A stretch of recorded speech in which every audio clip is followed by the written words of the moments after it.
आज का टॉपिक है animal classification on the basis of body plan. ये बहुत इंपॉर्टेंट टॉपिक है और बहुत छोटा टॉपिक है, तो इसको समझेंगे। देखिए, एनिमल किंगडम के अंदर तीन तरीके के बॉडी प्लान पाए जाते हैं। सेल एग्रीगेट पहला है सेल एग्रीगेट बॉडी प्लान, दूसरा है ब्लाइंड सैग बॉडी प्लान और तीसरा है tube within a tube body plan. तो पहला है सेल एग्रीगेट बॉडी प्लान, इसको समझते हैं। सेल एग्रीगेट बॉडी प्लान क्या होता है? देखिए, सेल्स, बॉडी सेल्स इस तरीके से आपस में जुड़े होते हैं, एक क्लस्टर के फॉर्म में गुच्छा बनाए रहते हैं। ऐसा गुच्छा जिनके बीच में कोई भी कोऑर्डिनेशन नहीं होता है। अगर आप इन सेल को किसी भी तरीके से अलग अलग कर देंगे तो ये तब भी जिंदा रहेंगे। तो इस तरीके का body plan cell aggregate body plan कहलाया जाता है और ये पॉरीफेरा में पाया जाता है। ये बहुत इंपॉर्टेंट था, इसका सिर्फ एक ही एग्जांपल है पॉरीफेरा।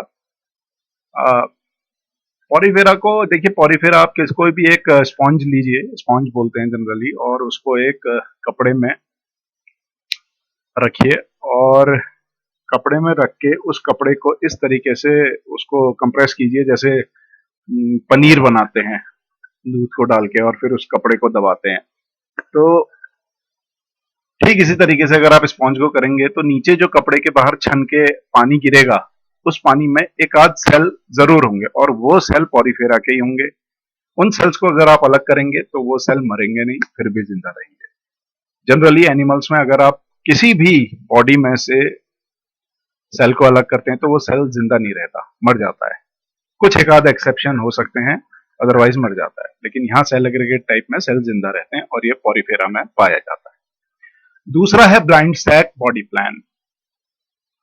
ब्लाइंड का मतलब होता है एक तरफ से बंद या फिर एक तरफ से खुला, कुछ भी आप बोलिए। सैक का मतलब होता है थैला। तो इसको समझने से पहले आप एक गुफा को समझिए, टनल। ये गुफा है, इसमें जैसे यहां से मान लीजिए एंट्री होगी ट्रेन की,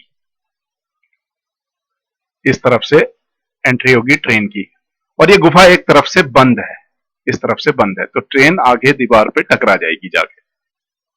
तो इस गुफा को, ऐसी गुफा को, ऐसी टनल को हम बोलते हैं ब्लाइंड टनल। अब इस तरीके का अगर आपके पास एक थैला है जिसमें सिर्फ एक ही ओपनिंग है, यहां पर ये देखिए, ये एक थैला है, इसमें सिर्फ एक ही ओपनिंग है, ये इसकी सिर्फ एक ही ओपनिंग है, तो ये कहलाता है ब्लाइंड सैक। जानवरों में भी ऐसा देखने को मिलता है, एक ही ओपनिंग होती है, वही माउथ का काम करती है और वही एनस का काम करती है। तो इस तरीके का बॉडी स्ट्रक्चर या बॉडी प्लान जब देखने को मिलता है तो उसको ब्लाइंड सैक बॉडी प्लान बोला जाता है। इसका एग्जांपल जैसे हाइड्रा, हाइड्रा में माउथ एक ही होता है, ओपनिंग एक ही होती है, इसमें कोई एनस नहीं होता, वहीं से फूड मटेरियल अंदर होता है और वहीं से वेस्ट मटेरियल बाहर होता है। तो ब्लाइंड सैक बॉडी प्लान के एग्जांपल होते हैं सीलेंट्रेट्स, सीलेंट्रेट जितने भी होते हैं, जैसे कि सीलेंट्रेट के अंदर हाइड्रा, जेलीफिश वगैरह आती है। टीनोफोरा, टीनोफोरा के अंदर कॉम जेलीज आती हैं, प्लूरोब्रैकिया वगैरह, इस तरीके का एग्जांपल आता है। और प्लेटीहेलमिन्थेस, जितने भी फ्लैट वॉर्म्स होते हैं, प्लेटीहेलमिन्थेस, उनमें इस तरीके का बॉडी प्लान पाया जाता है, जिसको ब्लाइंड सैक बॉडी प्लान बोलते हैं। ब्लाइंड मतलब बंद और सैक मतलब थैला, जिसमें सिर्फ एक ही तरफ से खुला होगा।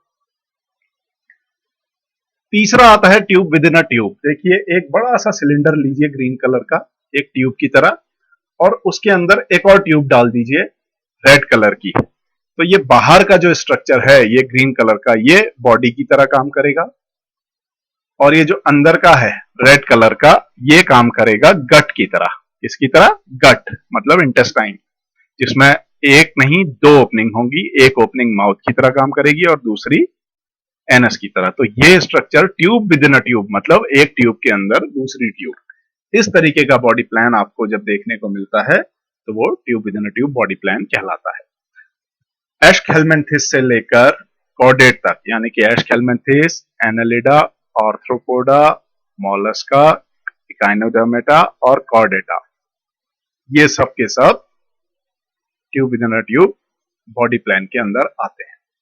तो जब भी आपको क्वेश्चन इसमें से पूछा जाए, एक क्वेश्चन हो सकता है पूछा जाए, तो ये आपको याद होना चाहिए, तीन तरीके के बॉडी प्लान होते हैं।